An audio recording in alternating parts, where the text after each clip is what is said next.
ng bagong kanta. Purihin ang Diyos, kayong anghel niya, hipanin niyo ang trumpeta. Araw at gabi, sambahin niyo ang Diyos, bituin nagninig. Sambahin niyo ang Diyos, dagat, bundok, hanaman at hayop, purihin niyo ang Diyos. Purihin ang Diyos, kayong gawa niya, gumawit ng bagong kanta. Purihin ang Diyos, kayong anghel niya, hipanin niyo ang trumpeta.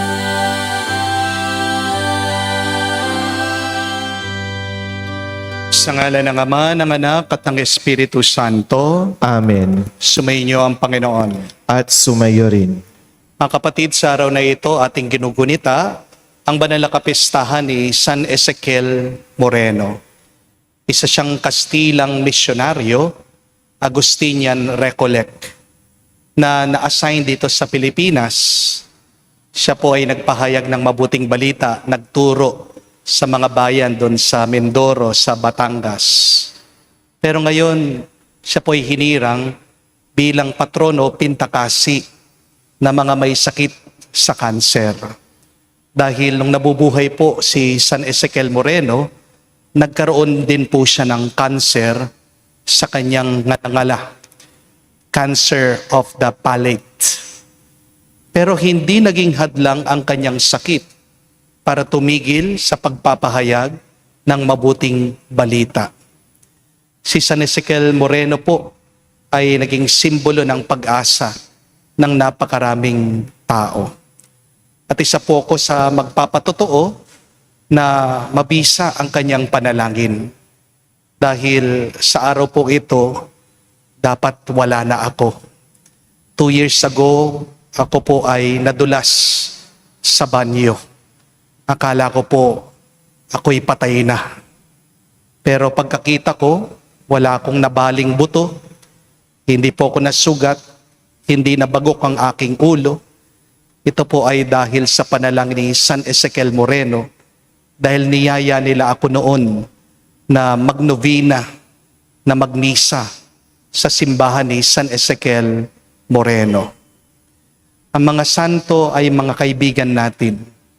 Ang mga santo ay gabay natin mas malapit sa Diyos. Nasibol na pinagmumulan ng ating pagpapala, buhay at buhay walang hanggan. Kaya purihin natin ang Diyos dahil sa kanila at naway sa kanilang panalangin, mas mapalapit pa tayo muli sa Panginoon. Sa mga pagkakataon na kung saan sinayang natin ang halimbawa, ang dasal ng mga banal, tayo'y magpakumbaba, hilingin natin muli ang awa, pagpapatawad ng Diyos, para minsan pa tayo'y makitang karapat dapat makatanggap sa mga banal na misteryo. Inaamin ko Sa makapangyarihang Diyos at sa inyo mga kapatid, na lubha akong nagkasala sa isip, sa salita, sa gawa, at sa aking pagkukulang. Kaya isinasamo ko sa mahal na Birheng Maria, sa lahat ng mga anghel at mga banal, at sa inyo mga kapatid, na ako'y ipinalangin sa Panginoong ating Diyos. kawan tayo na makapangyarihang Diyos, patawarin tayo sa ating mga kasalanan, at patnubayan tayo sa buhay na walang hanggan. Amen. Panginoon, kaawaan mo kami. Panginoon, kaawaan mo kami. Kristo, kaawaan mo kami. Kristo, kaawaan mo kami. Panginoon, kaawaan mo kami. Panginoon, kaawaan mo kami. Manalangin tayo. Ama naming makapangyarihan, dahil sa natatanging sigasig at malasakit ni San Ezequiel Moreno upang sa lahat ang mabuting balita ay maihatid. Ang iyong sambayanan ay binigyan mo ng malawak na saklaw sa daigdig bilang tugon sa kanyang pagdalangin. Lagi nawang magkaroon ng bagong bugso ng pananalig at kabanalan sa pamagitan ni Jesucristo kasama ng Espiritu Santo, magpa sa walang hanggan. Amen.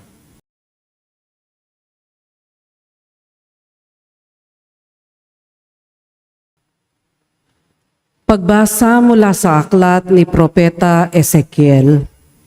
Sinabi sa akin ng Panginoon, "Tao, magpahayag ka laban sa mga pinuno ng Israel.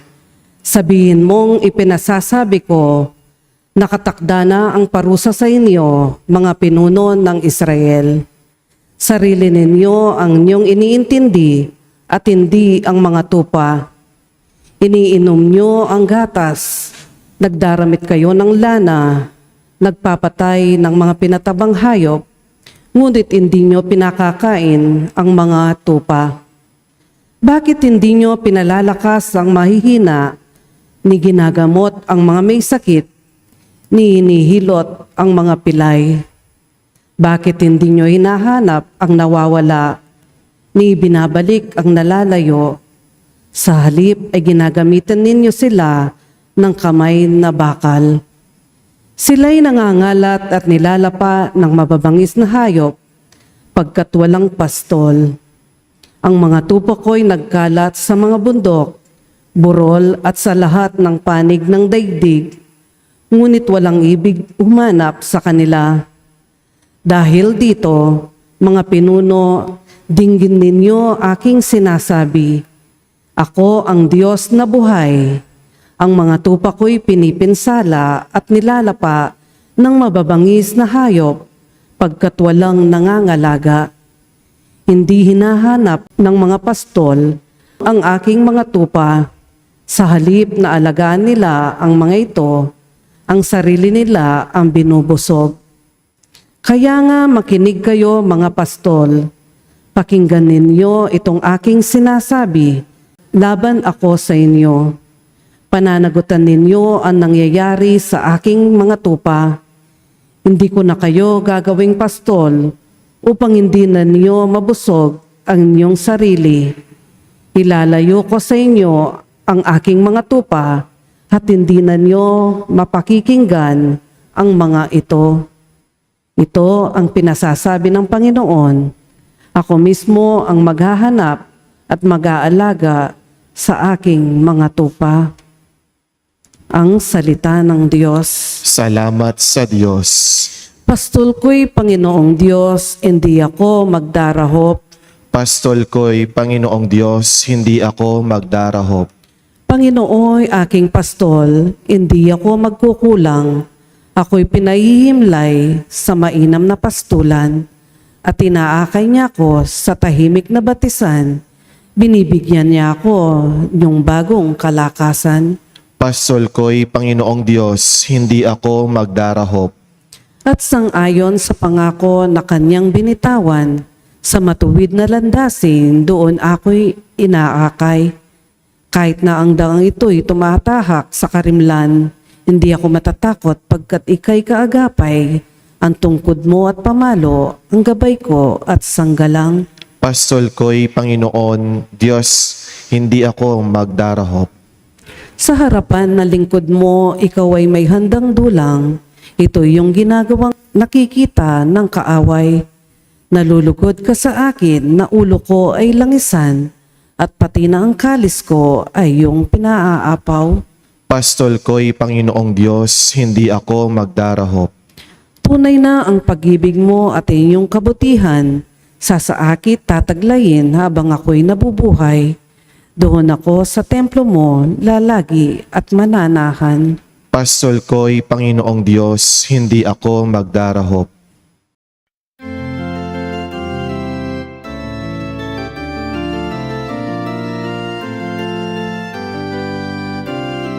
Alleluia, alleluia. Alleluia, alleluia. Alleluia, alleluia. Alleluia, alleluia. Alleluia, alleluia.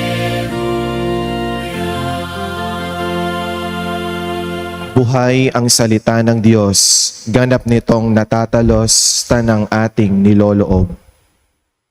Sumainyo ang Panginoon. At sumayo rin. Ang mabuting balita ng Panginoon ayon kay San Mateo. Papuri sa iyo, Panginoon.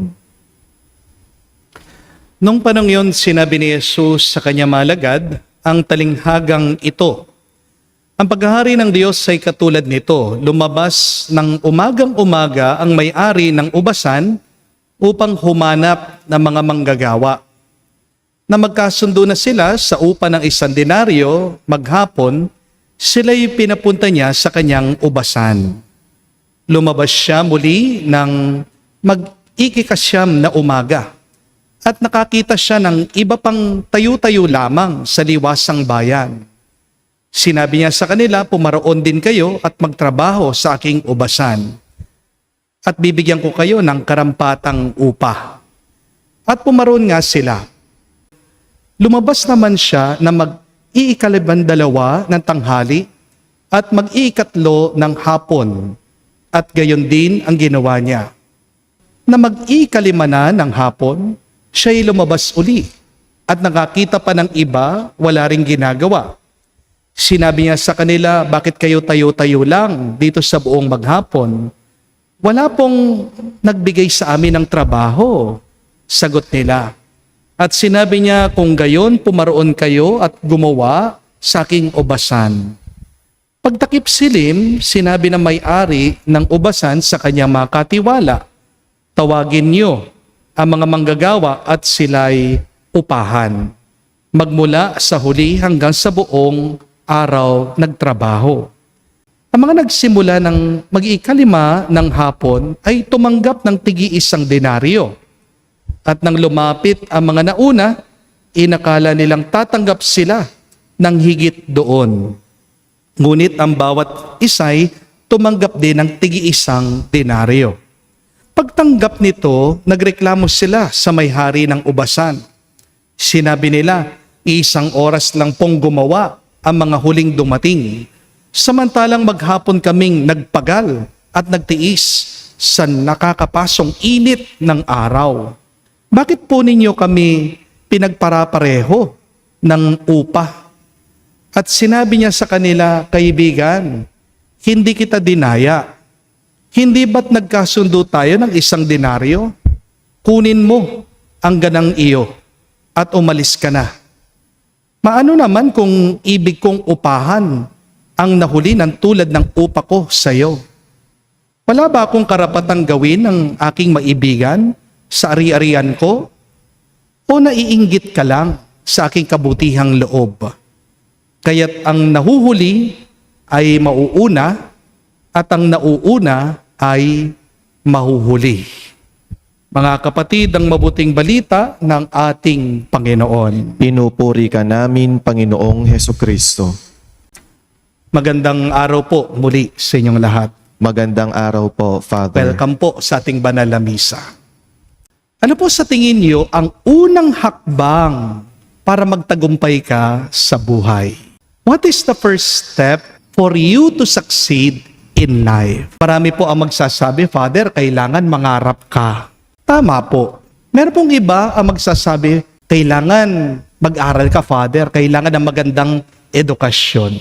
Tama rin po. At marahil meron din po magsasabi na, Father, kailangan magtiwala ka sa Diyos. Mas tama po. Pero alam niyo po ba, bago mangyari lahat ng yan, may isang napakasimpleng hakbang. Madalas minamaliit natin, kaya hindi tayo nagtatagumpay sa buhay. Ang unang hakbang para magtagumpay ka ay magpakita ka. Pumunta ka. Manatili ka. Remember this. You have already won half of the battle the moment you show up. The first step to succeed in life is just to show up. Meron nga po nagsabi that 80% of success is simply just showing up. Marami po ang nabibigo hindi dahil mahina sila. Marami ang nabibigo dahil hindi sila dumating. Hindi sila sumipot. Hindi sila bumangon. Hindi sila lumaban. Amen? Kaya nga, ito po ang napakagandang mensahe, paalaala ng ating ebanghelyo ngayon. Sa talinghaga ng mga manggagawa sa ubasan, hindi ko po alam kung napansin nyo, paulit-ulit daw po lumabas yung may-ari. Lumabas siya ng alas 9, alas 12, alas 3, hanggang alas 5 ng hapon. Parang hindi po napagod na naghahanap itong may-ari. Parang binigyan niya ng pagkakataon lahat ng mga taong nakita niya doon sa liwasan ng bayan. At ang mga huling tinawag niya, actually sila po yung mga ayaw kunin ng ibang tao. Para po maunawaan niyo, nung pong unang panahon kasi, panahon ng ating Panginoong Jesucristo, kung gusto mong magkaroon ng trabaho, lumabas ka lang, tumayo ka sa tabi ng palengke. Pero siyempre, yung mga nagpapagawa ng mga bahay, sino pong unang kukunin nila na trabahador? Yung mga malalakas, yung mga maliliksi, yung mga bata-bata. Hindi po ba? Sino po yung mga natitira kadalasan bandang huli? Yung mga mahihina, yung mga matatanda, yung mga hindi na mabilis kumilos. Pero pansin niyo po kung anong ginawa ng mga trabahador. Kahit na walang kumukuha sa kanila, hindi pa rin sila umuwi. Hindi sila sumuko. Nandun pa rin sila. Umaasa na may kukuha sa kanila. Ang mabuting balita, dahil nanatili sila, natagpuan sila ng may-ari. At dahil natagpuan sila, pinagtrabaho sila. At dahil pinagtrabaho sila, pinagpala sila. Mga kapatid, kung alas 12 pa lang po umuwi na itong mga taong ito dahil disappointed sila, dahil nalungkot sila, makikita po ba sila ng may-ari? Hindi po. Di po ba? Kung sinabi nila, ayoko na, wala nang pag-asa, wala na akong chance, magkakaroon po ba sila ng sweldo? Hindi po. Hindi po ba? Ang himala ay dumating dahil nanatili sila. Kaya tandaan niyo po yan. Hindi ka pagpapalain kung wala ka dun sa tamang lugar ng biyaya. You have to stay put in that place for God to find you. Halimbawa po, paano ka matututo kung absent ka palagi sa klase? Paano lalaki ang negosyo mo kung ayaw mo naman buksan yung tindahan mo araw-araw? Paano kayo magmamahala ng mabuti ng asawa mo? Kung iba naman yung ka-text mo, iba yung kausap mo.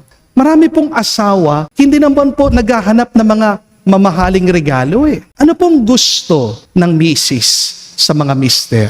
Yung present lang siya, hindi po ba? Yung nakikinig lang siya, yung tinitignan siya. Kaya nga ang tawag natin dyan, presence. Dahil minsan, your presence is the greatest present that you can give. Amen?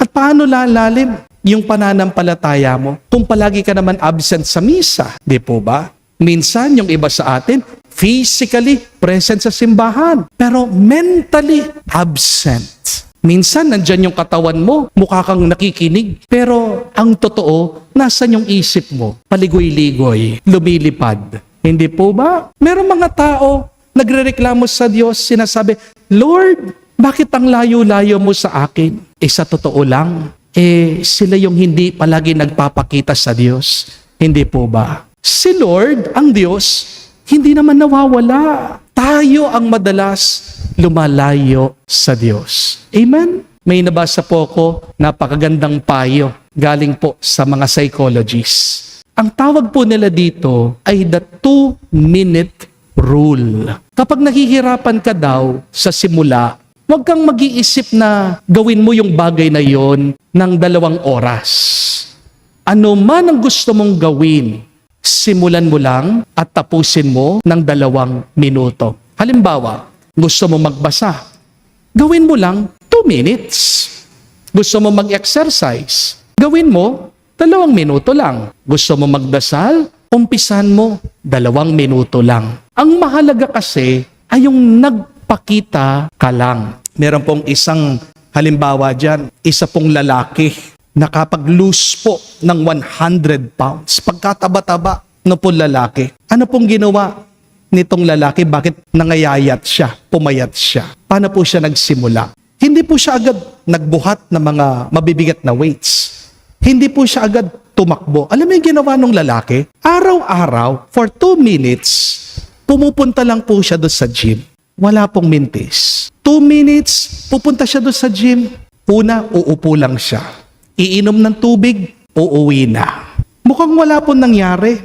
Pero alam nyo, yung araw-araw na ginagawa niya, nakabuo po ng habit ng ugali sa kanya. Nakasanayan niya, hinahanap ng kanyang katawan, yung pag-gym. Hanggang inumpisa niya, 2 minutes, nagbubuhat ng barbell. 2 minutes, nandun sa treadmill. 2 minutes, weightlifting. 2 minutes, walking. Yun po yung nakapagbago sa buhay niya. Mga kapatid, hindi po intensity ang nakakapagbago sa atin. Consistency. Kaya tandaan niyo po, consistency beats intensity every time. Kapag araw-araw kang bumabalik dun sa sugat mo, huwag kang magtataka. Bakit? Napakabigat ng puso mo. Kapag araw-araw ka sa sugalan, huwag ka rin magtataka. Bakit puno ka ng utang? Kung araw-araw ka sa inuman, huwag ka magtataka. Bakit may sakit ang liver mo? Kung araw-araw, binabalik mo na lang yung iyong lungkot, yung iyong inggit, yung iyong galit, huwag ka magtataka. Bakit hindi ka sumasaya?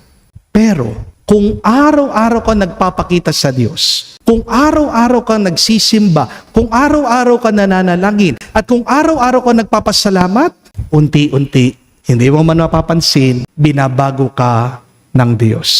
Mga kapatid, baka pagod ka na, baka wala ka ng gana, baka pakiramdam mo walang nangyayari sa buhay mo, huwag kang agad uuwi. Huwag kang agad susuko. Magpakita ka pa rin. Kahit na wala ng tuwa sa puso mo, magpakita ka pa rin. Kahit wala ka nakikitang resulta, magpakita ka pa rin. Parang huli na ang lahat, magpakita ka pa rin. Dahil tandaan mo, hindi mo alam kung anong oras dadaan ang Panginoon dyan sa ubasan ng buhay mo. At baka ang araw na gusto mo nang sumuko, yan pala yung araw na magpapakita, magbibigay ng biyaya ang Diyos. Sayang, kaya huwag ka susuko, magpatuloy ka pa rin. Huwag kang aalis, magpakita ka, show up, and be present. At kapag ginawa mo yun, makakasiguro ka, God will also show up to bless you in your life. Kapag dumating ang Diyos, hindi ka niya pauuwiin ng walang biyaya. Pagpapalain ka niya ng higit sa iyong inaakala. Kaya sa banal na misang ito, tayo magpatulong sa Diyos. Palakasin tayo sa gitna ng ating mga pagsubok na gabayan niya tayo. Magpakita, tulungan niya tayo at dalhin niya tayo sa tamang lugar ng ating pagpapala. Amen. Tumayo po tayo at ialay po natin sa Diyos ang ating mga dasal at panalangin. Ang pamamaraan ng Diyos ay hindi tulad ng sa atin, dahil ang kanyang katarungan at kagandang loob ay higit pa sa ating turing at sukat. Lumapit tayo sa kanya habang nananalig na pakikinggan niya tayo at hindi bibiguin. Ating sabihin, Panginoon, dinggin mo kami. Panginoon, dinggin mo kami. Ang simbahan sa pamamagitan ng kanyang mga misyonero at tagapagpahayag, naway maipalaganap ang ebanghelyo ng Panginoon ng may katapangan at pagtitiyaga. Manalangin tayo sa Panginoon. Panginoon, dinggin mo kami. Tayo naway makapaglingkod sa Panginoon at sa isa't isa nang walang hinihintay na merito at gantimpala, at sa halip gawin lamang ito ng may kabutihan mula sa ating mga puso. Manalangin tayo sa Panginoon. Panginoon, dinggin mo kami. Ang mga walang trabaho, naway dagling makatagpo ng kanilang hanap buhay. Manalangin tayo sa Panginoon. Panginoon, dinggin mo kami. Ang mga may sakit at mga nagdurusa, naway masiyahan sa kalinga at unawa ng kanilang pamilya at mga kaibigan. Manalangin tayo sa Panginoon. Panginoon, dinggin mo kami. Ang mga nagtitiyagang mamuhay ng mabuti sa mundong ito at na mayapa naway makatanggap ng gantimpala sa makalangit na kaharian ng Diyos. Manalangin tayo sa Panginoon. Panginoon, dinggin mo kami. Sa katahimikan po ng ating puso, sabihin natin sa Diyos ang ating mga personal na pangangailangan. Panginoon naming Diyos, pagkumbaba kaming naglilingkod sa iyo, sa abot ng aming makakaya na walang hinihiling na kapalit, naniniwala kami na sa piling ka namin at pinibiyayaan mo kami ng mabubuting bagay dahil sa iyong Ama na si Jesus, aming Panginoon. Amen.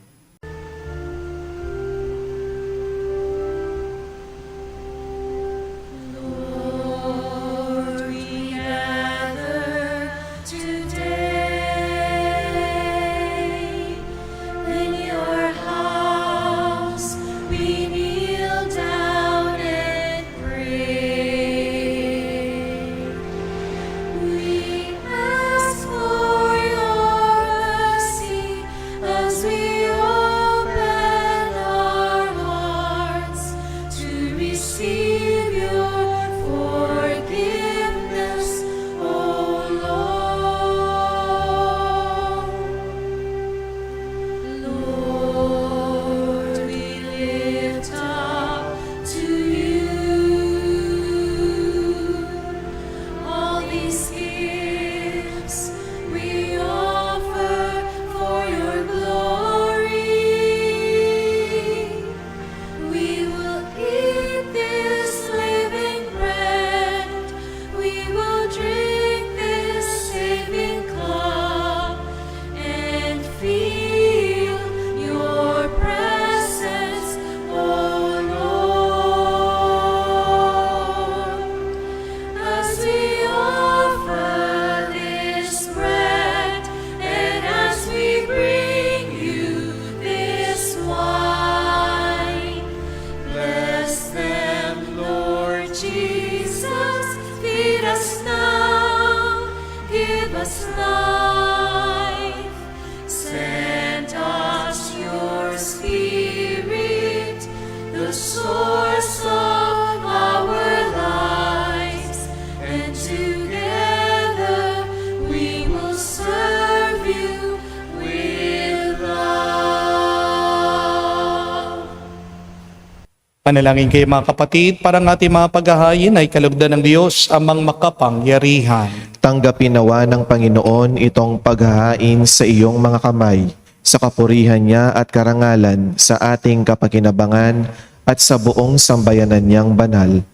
Ama naming lumikha, paunlakan mo ang aming mga panalangin at pagbigyan mo kami makalaya sa tanang pagkamasuwain upang sa kadalisayan iyong bigay sa aming magampanan ang paghahaing naglalahad ng aming paglilingkod sa iyo sa pamagitan ni Jesucristo kasama ng Espiritu Santo magpasawalang hanggan. Amen. Sumainyo ang Panginoon. At sumayo rin. Itaas sa Diyos sa inyong mga puso at diwa. Itinaas na namin sa Panginoon. Pasalamatan natin ang Panginoong ating Diyos. Marapat na siya ay pasalamatan. Ama namin makapangyarihan, tunay nga marapat ikaw ang aming pasalamatan sa pamagitan ni Jesucristo na aming Panginoon. Ngayon si San Ezekiel Moreno na pinararangalan sa pamumuhay niyang totoong uliran ay pagiging maasahan sa pananungkulan, kaya't si Jesucristo na maaasahan sa katapatan ay inihahayag sa pangangasiwa ng sambayanan. Ang malasakit na mga ulirang tagapangasiwa noon ay nagpapatuloy mapaghanggang ngayon. Sa mga panalangin kanilang iniuukol, kaisa ng mga sambayanan mo dito'y nagtitipon. Kaya kaisa ng mga anghel nagsisiawit ng papuri sa iyo. Nang walang humpay sa kalangitan, kami nagbubunyi sa iyong kadakilaan.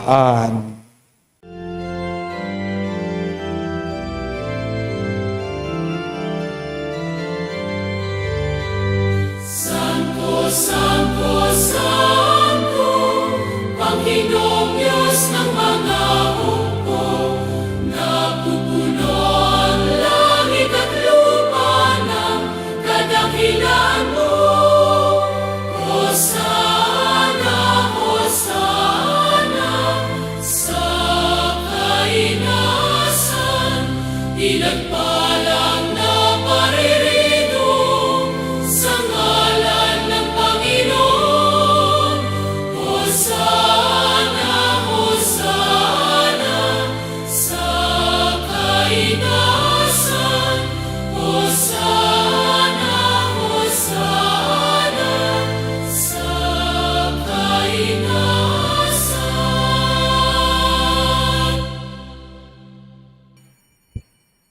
Ama naming banal, ikaw ang bukalan tanang kabanalan.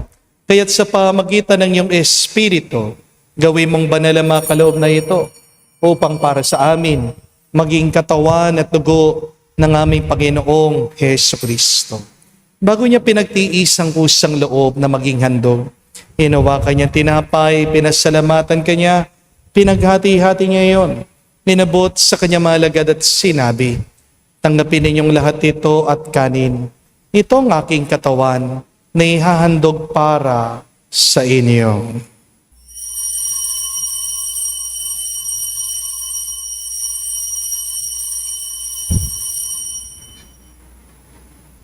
Gayon din naman na matapos ang hapunan, hinawakan niyang kalis.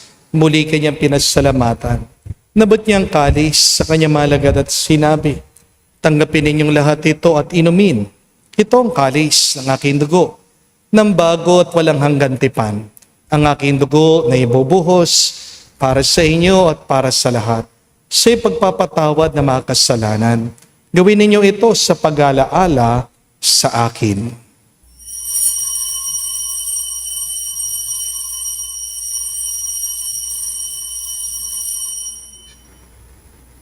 Ang misteryo ng pananampalataya.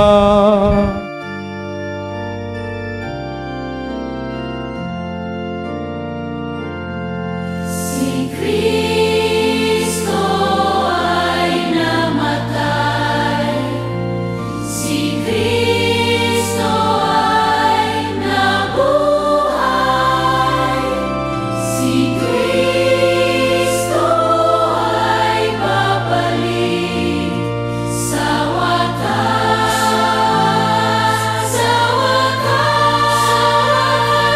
sa wakas ng panahon. Ang mga ginagawa namin ngayon ng pag-alaala sa pagkamatay, muling pagkabuhay ng iyong anak, kaya tinialay namin sa iyong tinapay nagbibigay buhay at ang kalis na nagkakaloob ng kaligtasan. Kami nagpapasalamat dahil kami iyong minarapat na tumayo sa harap mo para maglingkod sa iyo. Sinasamo namin kami magsalo-salo sa katawan at dugo ni Kristo ay mabuklod sa pagkakaisa sa pamagitan ng Espiritu Santo. Ama, lingapin mong iyong simbahan, laganap sa buong daigdig. Puspusin mo kami sa pag-ibig. Kay San Leon ang aming Santo Papa, si Florentino aming Arsobispo, at ng Tanang Kaparian. Alalahanin mo rin ang aming mga kapatid na nahimlay may pag-asang sila'y muling mabubuhay. Gayon din naman lahat ng mga pumanaw. Kawan mo't sila't patuloyin sa iyong kaliwanagan. Kawan mo't pagindapatin kaming lahat, makasalo sa iyong buhay na walang wakas. Kaisa na mahal na Birhen Maria, Ina ng Diyos. Kaisa ni San Jose ang kanyang malwalhating esposo. Kaisa ng mga apostol, lahat ng mga banal, si San Ezekiel Moreno na namuhay dito sa daigdig na kalugod-lugod sa iyo. May pagdiwang nawa namin ang pagpupuri sa ikararangal mo sa pamagitan ng iyong anak, aming Panginoong Heso Kristo. Sa pamamagitan ni Kristo, kasama niya at sa Kanya, ang lahat ng parangal at papuri ay sa iyo, Diyos Ama, makapangyarihan, kasama ng Espiritu Santo, magpasawalang hanggan. Amen, amen, amen, amen,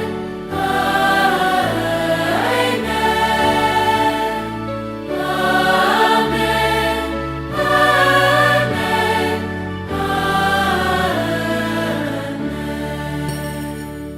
Sa nakagaling na utos sa turo ni Jesus sa Panginoon natin at Diyos, ipahayag natin ang lakas loob.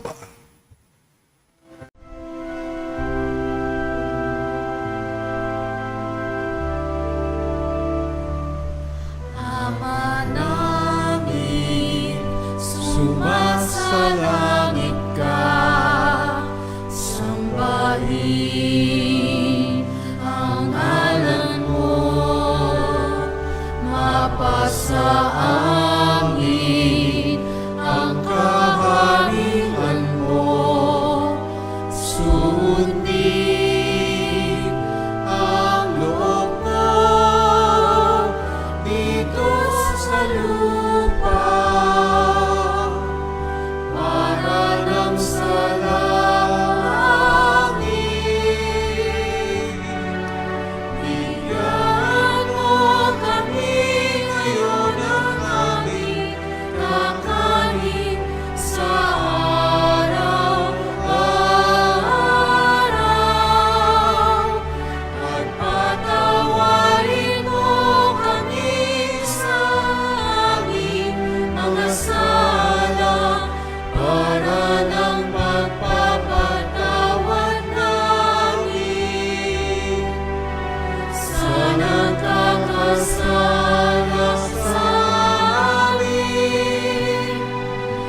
sa bukso, ang yadya mo kami sa lahat ng masama. Hinihiling namin kami, Adya, sa lahat ng masama pagkalooban ng kapayapaan araw-araw, ligtas sa kasalanan, ilayo sa lahat ng kapahamakan, samantalang aming pinanabikan ang dakilang araw ng pagpapahayag ng tagapagligtas naming si Hesu Kristo. Sapagkat iyo ang kaharian at ang kapangyarihan at ang kapurihan magpakailanman. Amen. Panginoong Hesu Kristo, sinabi mo sa mga apostol, kapayapaan ang iniiwan ko sa inyo, ang aking kapayapaan binibigay ko sa inyo. Tunghayan mo ang aming pananampalataya at huwag ang aming pagkakasala. Pagkalooban mo kami ng kapayapaan at pagkakaisa ayon sa iyong kalooban, kasama ng Espiritu Santo, magpa sa walang hanggan. Amen. Kapayapaan ng Panginoon ay laging sumainyo. At sumayo rin. Magbigayan po tayo ngayon ng kapayapaan sa bawat isa. Peace with you po. Kapayapaan po sa inyong lahat.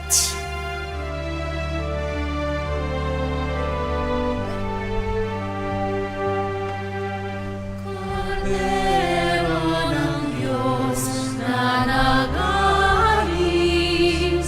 ng mga kasalanan ng sanlibutan, maawa ka sa amin.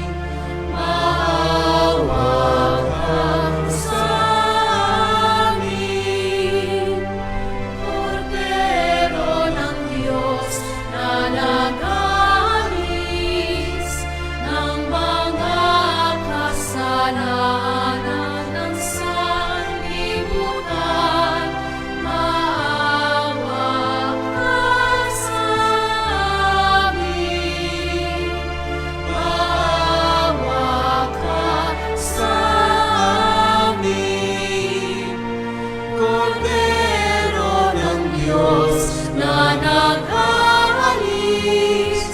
ng mga kasalanan ng sanlibutan, ipagkaloob mo sa amin ang kapayapaan.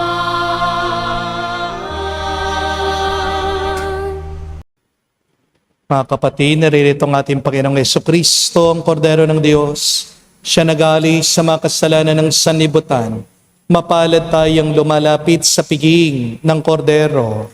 Panginoon, hindi ako karapat-dapat na magpatuloy sa iyo, ngunit sa isang salita mo lamang ay gagaling na ako.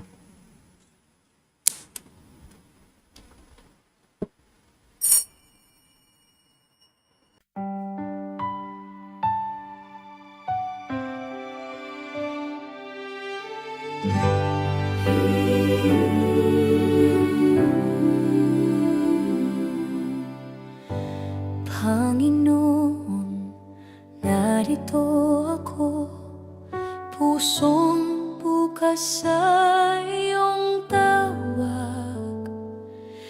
Sa bawat hakbang ng aking buhay, ikaw ang ilaw at aking gabay.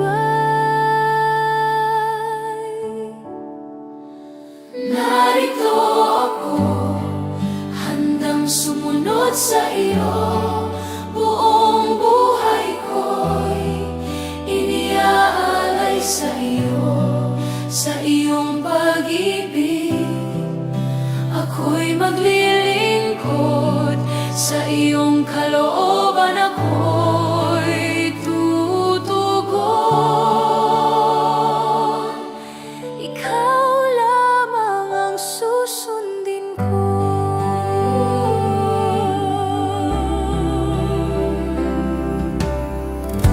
Kapag mahina ang aking loob, ikaw ang lakas na aking sandigan.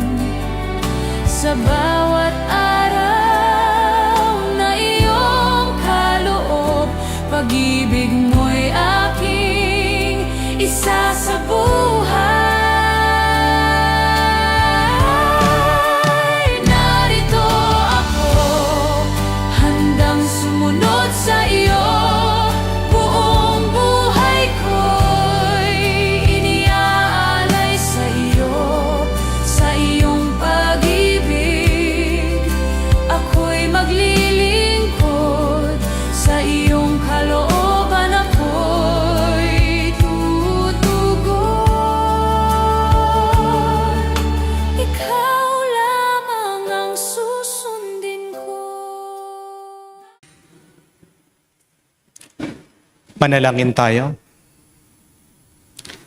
Ama namin mapagmahal, ang pagsasalo namin sa banal na pakikinabang ay magpalakas nawa sa aming pananampalataya na itinuro sa mga apostol at pinagmalasakitang ipalaganap ni San Ezequiel Moreno sa pamagitan ni Jesucristo kasama ng Espiritu Santo magpa sa walang hanggan. Amen. Ang kapatid, tandaan nyo, ang unang hakbang para tayo'y magtagumpay ay yung magpakita lamang tayo. The first step to succeed in life is just to show up. Saan ka kailangan magpakita ngayon sa iyong buhay? Alam ko, madalas nasisiraan tayo ng loob kasi palagi tayong nakatingin doon sa bunga, sa resulta. Pero dapat ang tingin natin ay palagi doon sa nagbibigay ng bunga, ang Diyos. Talagang titigil ka dahil hindi naman lahat otomatiko na makikita mo uusbong yung bunga ng iyong kapaguran. Pero kung magtsatsaga ka, kung magpupursige ka, kung magpapatuloy ka, at kung naniniwala ka na darating din ang tamang panahon na ikaw ay pipiliin ng Diyos, yan ang magbibigay sa iyo ng pag-asa. So keep showing up. Show up in your relationship kahit na minsan nagiging malamig na ang iyong feelings sa bawat isa. Show up in your check-up.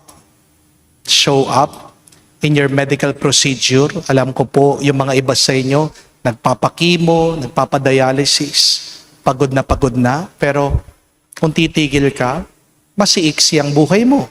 Di po ba? Yung mga nag-aaral sa inyo, mga nagbo-board exam, show up.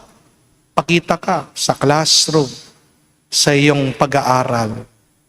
Dahil kapag ikaw ay nandun sa tamang lugar, dadaan din ng Diyos, makikita ka niya, at diyan kanya pagpapalain ng sobra-sobra. Sumainyo ang Panginoon. At sumayo rin. At kayo basbasa ng Diyos, makapangyarihan sa lahat, sa ngalan ng Ama, ng Anak, ng Espiritu Santo. Amen. Ang ating misa ay natapos na, humayo kayo sa kapayapaan ni Kristo. Salamat sa Diyos.